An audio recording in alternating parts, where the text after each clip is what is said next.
Public TV news బులెటిన్ల ముందుగా headlines.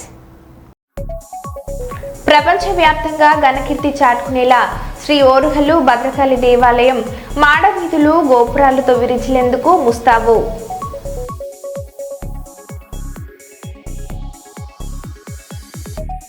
ఆసుపత్రి అభివృద్ధికి సహాయ సహకారాలు అందిస్తా, ఎంపీ ల్యాండ్స్ నిధులతో ఒక అంబులెన్స్ ఇస్తా, కర్నూలు ఎంపీ బస్తిపాటి నాగరాజు.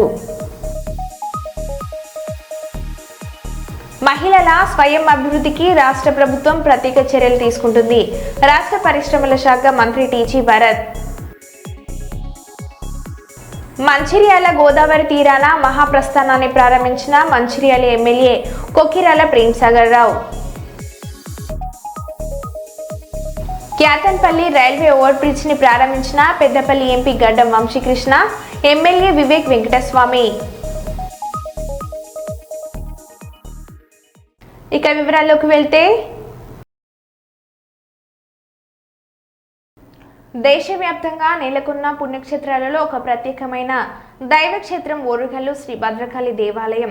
రాష్ట్ర వ్యాప్తంగా దేవాలయాల అభివృద్ధిలో భాగంగా గత ప్రభుత్వం తీసుకున్న నిర్ణయాల మేరకు వరంగల్ చారిత్రాత్మక దేవాలయమైన భద్రకాళి దేవాలయం అభివృద్ధిపై కాంగ్రెస్ ప్రభుత్వం కూడా దేవాలయ ప్రాంగణంలో మాడవీధుల నిర్మాణం, దేవాలయ పరిసరాలను మరింత అభివృద్ధి చేసే విధంగా ప్రభుత్వం నిర్ణయం తీసుకుంది. ఇందుకోసం మొదట 30 కోట్ల రూపాయలను కేటాయించింది.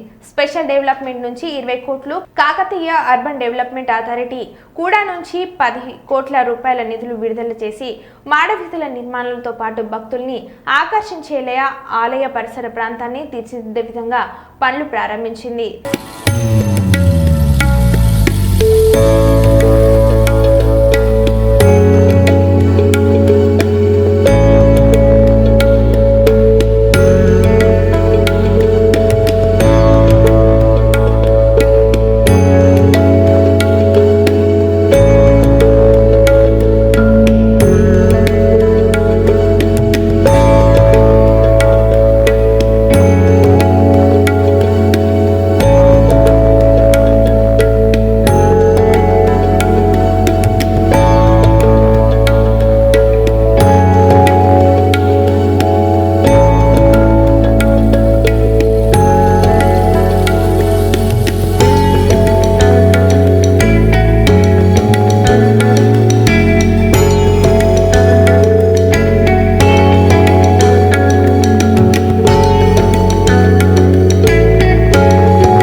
మహిళల స్వయం అభివృద్ధికి రాష్ట్ర ప్రభుత్వం ప్రత్యేక చర్యలు తీసుకుంటుందని రాష్ట్ర పరిశ్రమల శాఖ మంత్రి టీజీ భరత్ అన్నారు.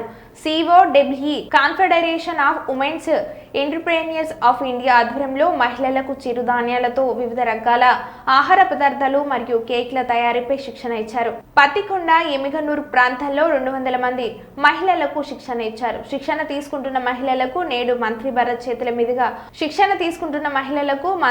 చేతుల మీదుగా ధృవపత్రాలు అందజేశారు. మహిళలు స్వయంగా వ్యాపారం చేసుకునేందుకు ఇలాంటి కార్యక్రమాలు ఎంతగానో ఉపయోగపడుతుందని మంత్రి తెలిపారు.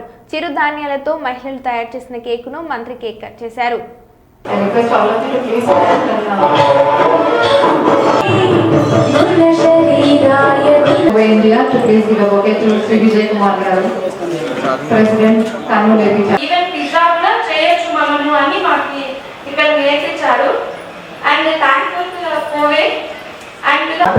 మంత్రి గారు భరత్ గారికి మా హృదయపూర్వక ధన్యవాదాలు.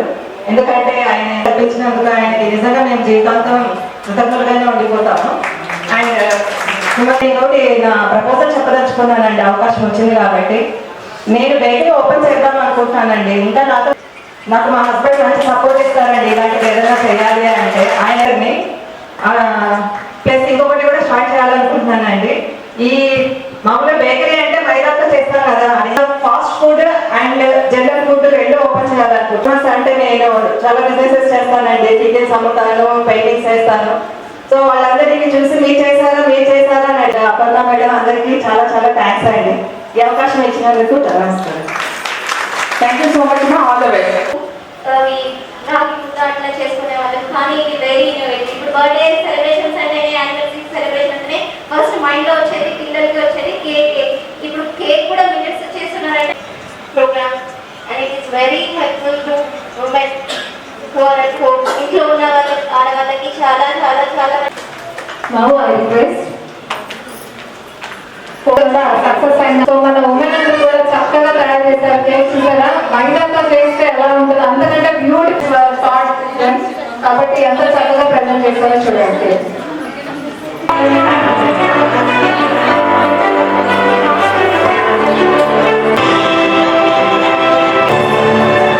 సో సమయభావం వల్ల ఇలా గ్రూప్ పిక్స్ తీసుకున్నాం, ఇండివిజువల్ సర్టిఫికేట్ చేసుకో.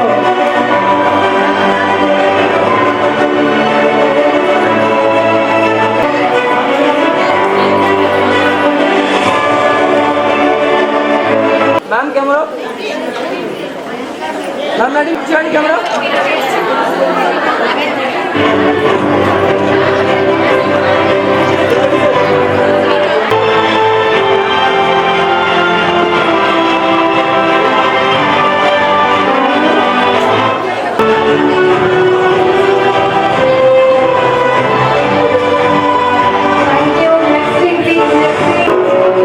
ఎలక్షన్స్ ముందు నా సూపర్ 6 కర్నూలుకి స్పెసిఫిక్గా సూపర్ 6 అనుకున్నప్పుడు women empowerment, women they should earn, వాళ్ళు కూడా ఒక స్మాల్ స్కేల్లో ఏదో ఒకటి ఇండస్ట్రియలిస్టులు కావడమో లేకపోతే సొంతంగా ఆదాయం తెచ్చుకునేకి ఏదో రకంగా we should help them, promote them ఏదో రకంగా అని చెప్తున్నప్పుడు ఈ ఆలోచన వచ్చినప్పుడు మేడంకి రిక్వెస్ట్ చేసిన దానికి, సో ఒక పక్కన కోవే నుంచి ఫౌండర్ సుమన్ గారు ఉన్నారు, బట్ ఎక్కువ శాతము నేను అపర్ణ గారు అండ్ రాధిక గారిని రెగ్యులర్గా చాలాసార్లు చాలా సందర్భాల్లో కలిసడం జరిగింది.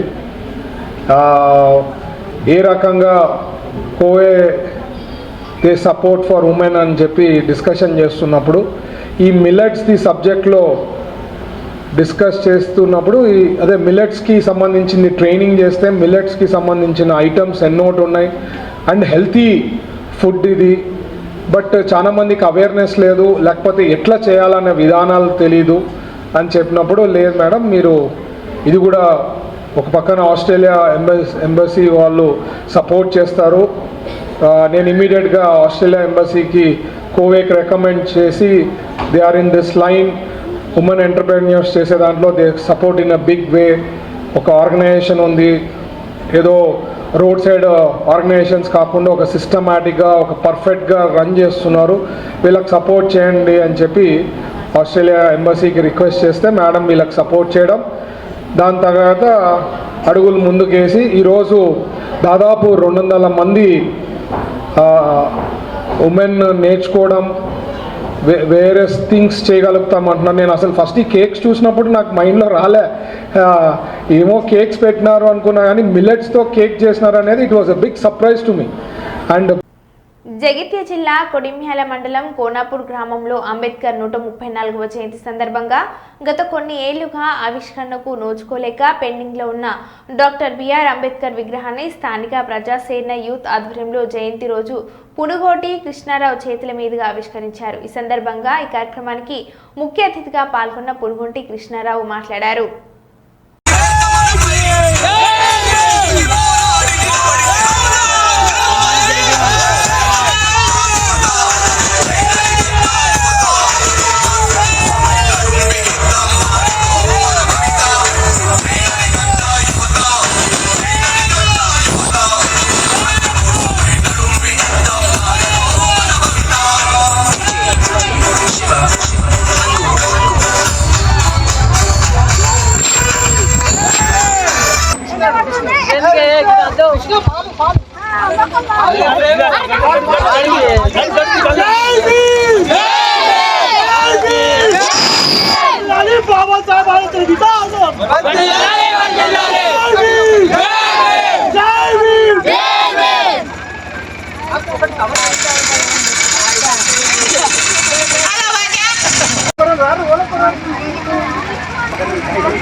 నాయమల్లు సైదల సాయిలు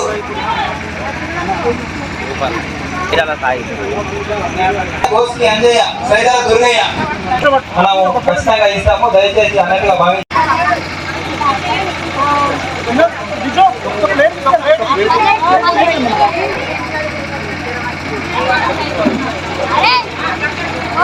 ఎవరన్నా దయచేసి గారి కుటుంబ సభ్యులు పోచయ్య కుటుంబ సభ్యులు భువనగిరి దుమాల ప్రజాసేన యూత్ సభ్యులు అందరూ కూడా వేదిక పైకి రావాలి ప్లీజ్ తొందరండి. కోనంపూడికి పోతుంటే మంచి చౌరస్తాలో ఉన్న విగ్రహం ఈ విగ్రహం ఎప్పుడెప్పుడు ఆవిష్కరిస్తామని ఎదురు చూస్తున్నాం. ఇటు దూరం పోయినా ఈ కోనంపూడి వచ్చిన ఎప్పుడు చూసుకోవడం దాదాపు 7-8 సంవత్సరాలు అవుతుంది. నేటి ఈరోజు వాస్తవంగా అంబేద్కర్ గారి జయంతి రోజు విగ్రహం ఆవిష్కరించుకోవడం చాలా గొప్ప విషయం అని చెప్పొచ్చు. ముఖ్యంగా కోనాపూర్ నుంచి బయటికి వచ్చేటప్పుడైనా బయట నుంచి పని నిమిత్తం పోయి తిరిగి కోనాపూర్ గ్రామం చేరుకోవాలన్న మీ అందరూ కూడా ఒక విగ్రహాన్ని ఒకసారి చూసినప్పుడు వారి రాజ్యాంగ నిర్మాత వారు రచించిన రాజ్యాంగం ప్రకారము ఈరోజు మాకు విద్యను అభ్యసిస్తున్నాం, ఉద్యోగాలు చేస్తున్నాం, రాజకీయంగా ఈరోజు ఎన్నిక కాబడుతున్నాను ఒక్కటే మీ మనసులో కదలాలి. ఈరోజు కుల మతాలకు అతీతంగా వారి రాజ్యాంగం ప్రకారమే ఈరోజు రాజకీయంగా సర్పంచ్ నుండి ప్రధానమంత్రి వరకు కూడా మనకు పదవులు అనుభవిస్తున్నాం. అలాగే కాలేజీలలో సీట్లు, అలాగే అన్ని డిపార్ట్మెంట్లలో ప్రభుత్వ ఉద్యోగాలు మనకు రిజర్వేషన్ల క్రమం వస్తున్నాయి. కాబట్టి మనం అందరము కూడా కుల మతాలకు అతీతంగా ప్రతి మనిషి కూడా అంబేద్కర్ ఒక దేవుని లెక్క భావించి వారు రాసిన రాజ్యాంగం ప్రకారము వారి ఆశయాలను మనం అందరము కొనసాగించాలని సందర్భంగా మిమ్మల్ని అందరూ కోరుచు నాకు ఈ కార్యక్రమం ఆహ్వానించిన మరియు ఇంత మంచిగా ఆలోచించినందుకు నేను కృతజ్ఞతలు చేసుకుంటూ సెలవు తీసుకుంటున్నాను. జై భీమ్. కర్నూలు ప్రభుత్వ ఆసుపత్రి అభివృద్ధికి తన వంతు సహాయ సహకారాలు అందిస్తానని ఎంపీ బస్తిపాటి నాగరాజు తెలిపారు. కలెక్టరేట్లో ఆసుపత్రి అభివృద్ధి కమిటీ చైర్మన్ జిల్లా కలెక్టర్ రంజిత్ బాషా ఆధ్వర్యంలో నిర్వహించిన ప్రభుత్వ ఆసుపత్రి అభివృద్ధి మండలి సమావేశంలో రాష్ట్ర మంత్రి టీజీ భరత్ కలిసి ఆయన పాల్గొన్నారు. ఈ సందర్భంగా ఎంపీ బస్తిపాటి మాట్లాడారు.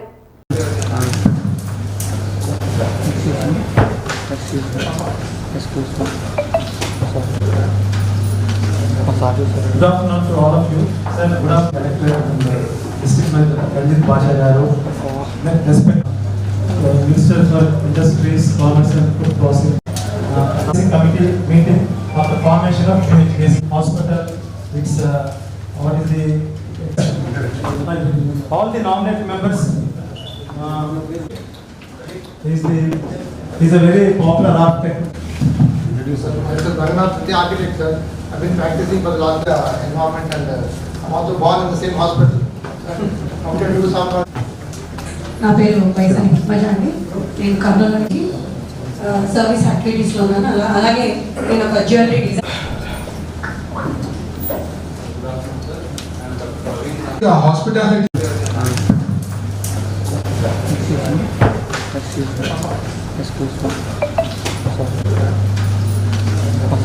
Good afternoon to all of you.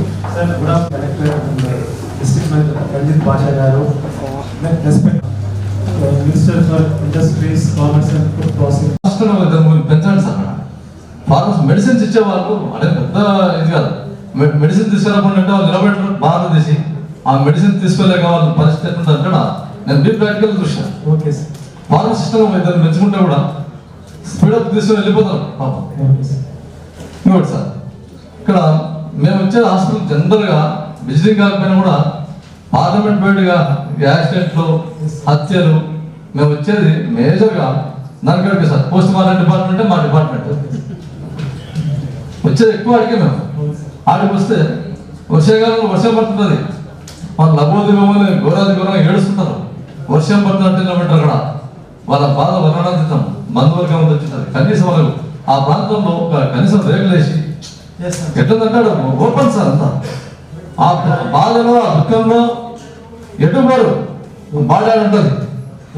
ఎండ గట్లే ఉంటుంది అది సార్. ఏదో చేయండి సార్, ఎందుకంటే మేము వర్షాకాలం చూసాం, ఎండాకాలం చూసామా అది ఏదో వాళ్ళు ఎందుకంటే కింద పడి పడుతున్నారు అక్కడ కనీసం వర్షానికి బుడదకు రైట్ సార్. నెక్స్ట్ సార్ ఇది సూచికలు చెప్పారు, సంతోషం.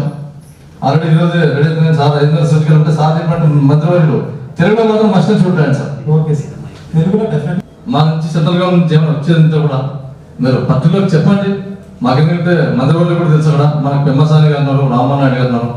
గేదెలు మేము దగ్గర నుండి మనకి ఏదో అవకాశం ఉన్నాడు మేము తీసుకొని వస్తాం. అదొక అంశం సార్. ఇంకా మా నిధుల విషయానికి వస్తే మా నిధులు నేను చెప్పాల్సింది సార్. మా నిధులు చెప్తుందంటే లిమిటెడ్ ఫండ్ సార్. అక్కడ వాస్తవం నీళ్ళు రావడం లేవు, హలో రామచంద్ర అని చెప్పేసి పైన కొట్లాడుతూ ఉంటాం సార్. ప్రతి మీటింగ్ లో చూసినప్పుడు ఇటువంటి సమస్యలతో బోర్లు ఇవి సరే. అయినా కానీ జనరల్ హాస్పిటల్ చాలా ఇంపార్టెంట్ కాబట్టి మీరు అంబులెన్స్ ఏదో అడిగారు, ఖచ్చితంగా ఇస్తాం సార్. అంబులెన్స్ ఏదో ప్రయారిటీ ఖచ్చితంగా ఇస్తాను 100%.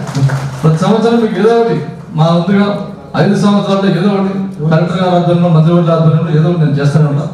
5 years 5 రకాలు నేను ఉపయోగపడతాను. గోదార్ఖని ఐఎఫ్టియు కార్యాలయంలో జరిగిన ఐఎఫ్టియు జిల్లా కమిటీ సమావేశంలో జాతీయ ప్రధాన కార్యదర్శి టి శ్రీనివాస్ పాల్గొని మాట్లాడుతూ ఐరోపాలో పెట్టుబడిదారీ వర్గం ఫ్యూడలిజాన్ని ధ్వంసిస్తూ పారిశ్రామిక విప్లవానికి సారథ్యం వహించింది. నూతన పారిశ్రామిక కార్మిక వర్గం ఉనికిలోకి వచ్చింది. అది సూర్యోదయం నుండి సూర్యాస్తమం వరకు యంత్రాల్లో యంత్రమై యాంత్రిక బతుకు గడిపే దుస్థితిని సృష్టించింది. పని గంటల తగ్గింపు డిమాండ్ మార్క్స్ జీవిత కాలంలో మొదట యూరప్ కార్మిక వర్గం తెరపైకి తెచ్చింది. పారిస్ కమ్యూన్ ఓటమి రక్తసిక్త అణచివేతకు దారితీసిన నేపథ్యంలో యూరప్ కార్మిక వర్గం పురిటి నొప్పి భరించే చీకటి కాలంలో అమెరికా కార్మిక వర్గం దీపస్తంభంపై నిలిచింది. ఫలితమే 1986 చికాగో కేంద్రంగా పెట్టుబడిదారీ వర్గం మీద పని గంటల తగ్గింపుకై శ్రామిక వర్గ తిరుగుబాటు బావుట 6 కార్మికుల అమరత్వం, 7 ఉరిశిక్షలు, 4 ఉరితీతలతో చరిత్రకెక్కింది. 1889లో ఎంగెల్స్ చొరవతో జరిగిన సోషలిస్టు ఇంటర్నేషనల్ మే 1 అంతర్జాతీయ శ్రామిక దీక్ష దినంగా ప్రకటించింది. నాటి నుండి నేటి వరకు కార్మిక వర్గం పోరాట దినంగా పాటిస్తుంది. రక్త తర్పణలు, ప్రాణత్యాగాలు చేసింది. 8 గంటల పనిదినం సాధించింది.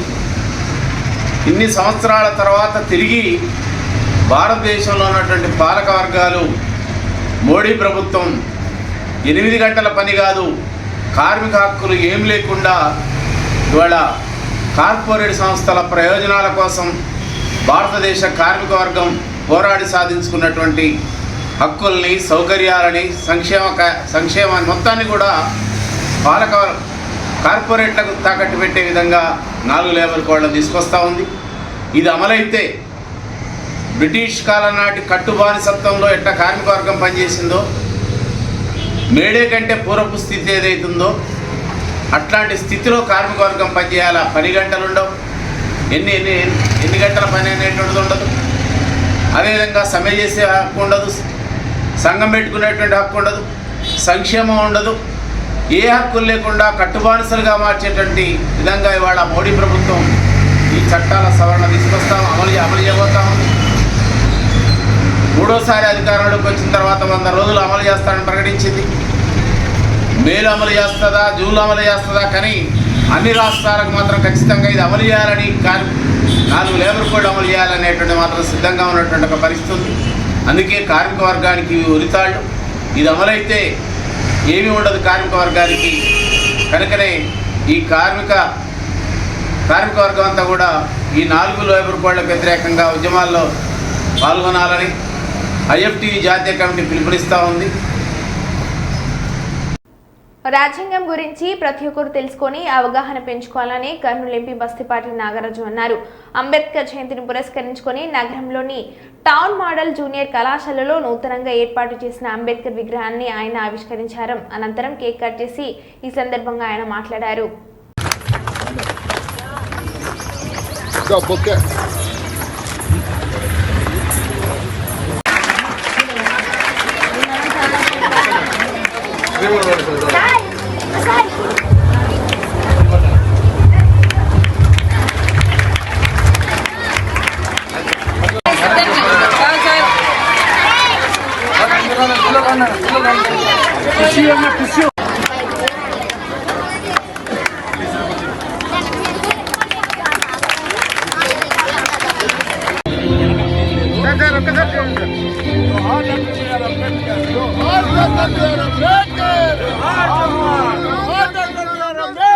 బాబాసాహెబ్ అంబేద్కర్ కొనసాగిస్తాం డాక్టర్ బాబాసాహెబ్ గారి ఆలోచన విధానాన్ని కొనసాగిస్తాం డాక్టర్ బాబాసాహెబ్ అంబేద్కర్ గారి ఆలోచన విధానాన్ని కొనసాగిస్తాం డాక్టర్ బాబా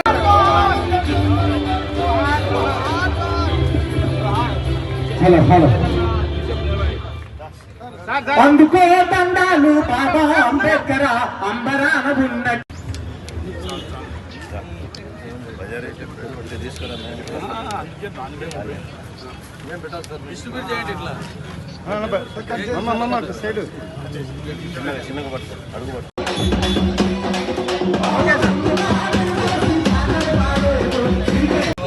రెండు సంవత్సరాల 11 నెలల 15 రోజుల పాటు కష్టపడి వాళ్ళ బృందమంతా రాజ్యాంగ పీఠికను తయారు చేసిన విధానం ఏ విధంగా ఉందంటే, మేము పార్లమెంట్లో మొట్టమొదటిసారిగా అడుగుపెట్టిన తర్వాత ఈ రాజ్యాంగం గురించి ఎస్పెషల్లీ నరేంద్ర మోదీ గారు ఒకరోజు శ్రీ బాలయోగి గారి ఆడిటోరియంలో దీని గురించి చాలా చక్కగా ఒక రోజంతా ఈ వారోత్సవాలు జరపాలని చెప్పేసి అక్కడ చెప్పడం జరిగింది. ఒక రోజంతా అంటే మాకు సమావేశం అంతా ఒక రోజు పెట్టేసి ఒక సంవత్సరం పాటు ఈ రాజ్యాంగ పీఠిక గురించి ప్రతి స్కూల్లో, ప్రతి కాలేజీలో, ప్రతి విద్యార్థికి తెలియాలా, భారతదేశంలో ప్రతి పౌరుడు తెలుసుకోవాల్సినటువంటి ఆవశ్యకత ఉందని చెప్పేసి పార్లమెంట్లో తెలియజేయడం జరిగింది. అందులో భాగంగా మన అంబేద్కర్ గారు ఈ రాజ్యాంగాన్ని రాసేటప్పుడు కూడా అక్కడ మాకు చెప్పింది ఏమంటే, పార్లమెంట్లో మన రాజ్యాంగం తయారయ్యేటప్పుడు ప్రపంచ దేశాల్లో ఉండేటువంటి రాజ్యాంగాలను చూసి భారతదేశంలో ఎంత వీళ్ళు విభిన్న సంస్కృతులు, విభిన్న మతాలు, విభిన్న సాంప్రదాయాలు ఉన్నాయి, వీళ్ళ రాజ్యాంగం ఎంతవరకు నిలబడుతుంది అని చెప్పేసి చాలా మంది భక్తులు సందేహాలు వ్యక్తం చేశారట. అయినా కానీ ప్రపంచ దేశాలన్నీ నోళ్ళు వెళ్ళబెట్టినట్లు మన రాజ్యాంగం అనేది ఎక్కడ కూడా శాంతికి చిహ్నంగా దాంట్లో మౌలిక సూత్రాలు అయితే ప్రతి ఒక్కటి పొందుపరిచి ప్రతి పౌరునికి ఏం కావాలో అవన్నీ ముందు చూపుతో రాబోయే తరతరాల పాటు ఎక్కడ ఏ దానికి కూడా చోటు ఇవ్వకుండా, తావివ్వకుండా రాజ్యాంగాన్ని పొందుపరచడంలో డాక్టర్ బిఆర్ అంబేద్కర్ గారికి వహించినటువంటి పాత్ర అమోఘం. అందులో భాగంగా ఇన్ని సంవత్సరాలైతే కూడా మనం ఈ రోజు కూడా ఆ రాజ్యాంగ పీఠికను అనుసరించుకొని ప్రతి మనిషి, ప్రతి పౌరుడు ఇంత శాంతియుతంగా మనం ఉన్నామంటే కేవలం ఒక రాజ్యాంగం మాత్రమే. దాంట్లో ఆ రాజ్యాంగంలో భాగంగా మనలాంటి బడుగు బలహీన వర్గాలకు especially SC, ST, BC, minority వర్గాల కోసం, మన కోసం వీళ్ళంతా వెనకబడ్డారని చెప్పేసి ఎస్పెషల్లీ రాజకీయంగా కూడా వీళ్ళంతా చైతన్యవంతులు కావాలా, విద్యను అందుకోవాలని చెప్పేసి దాంట్లో ఏర్పరిచినటువంటి సూత్రాల్లో భాగంగానే మనమంతా ఈ రోజు ఈ వేదికనెక్కి ఈ మైక్ పట్టుకొని చెప్తున్నాం అంటే కేవలం ఆయన యొక్క పుణ్యఫలం అని చెప్పేసి నేను సగర్వంగా చెప్తున్నాను.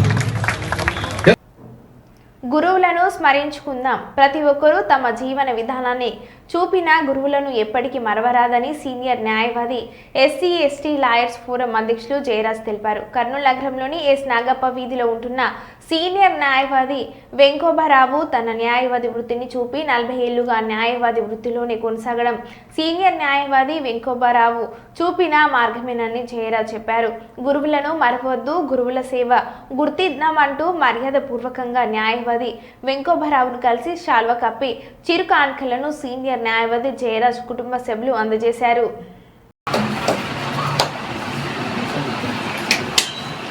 చూడండి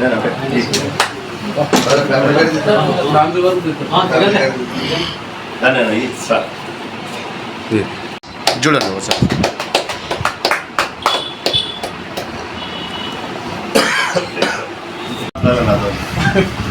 ఆల్రెడీ ఇద్దరు ఉండ్రి ఇంకా 4 నెలలు ఏడవ శివరాం కూడా ఉండాలి.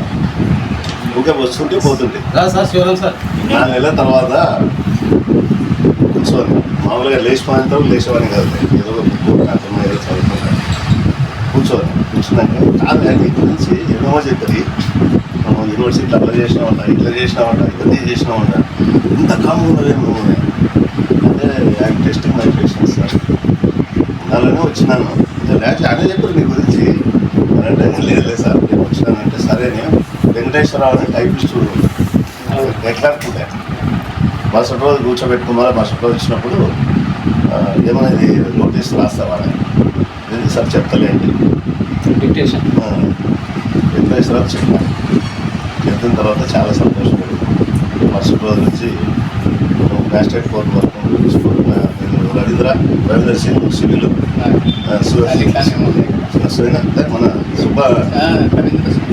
రవీంద్ర సింగ్ సివిల్ తర్వాత మనోడు సుబ్రహ్మణ్యం నువ్వు ఓపీలు చూసుకో ఈ క్రిమినల్ కేసులన్నీ నా ఇంట ఇంకా ఉంటారు. సో దట్లా అవి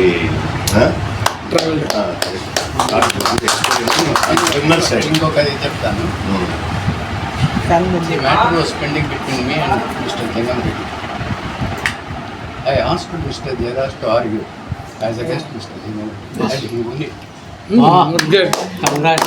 ఇంకొకటి చెప్తాను. ఇంకొక ఇన్సిడెంట్ బలరాం రెడ్డి అని బాలగానపల్లి అడ్వకేట్ శివరాం అడ్వకేట్ ఆయన కొన్ని ఓపీలు ఇచ్చిండే.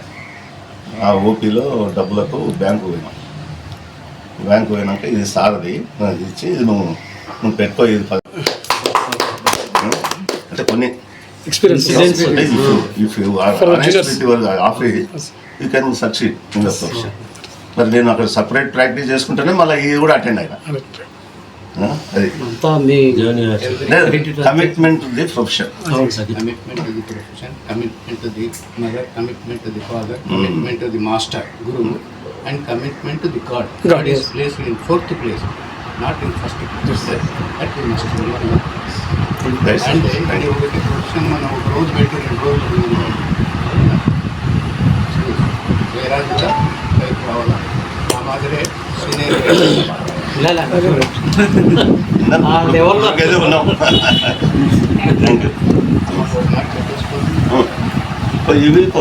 మరో బులెటిన్లో మళ్ళీ కలుద్దాం. Stay tune.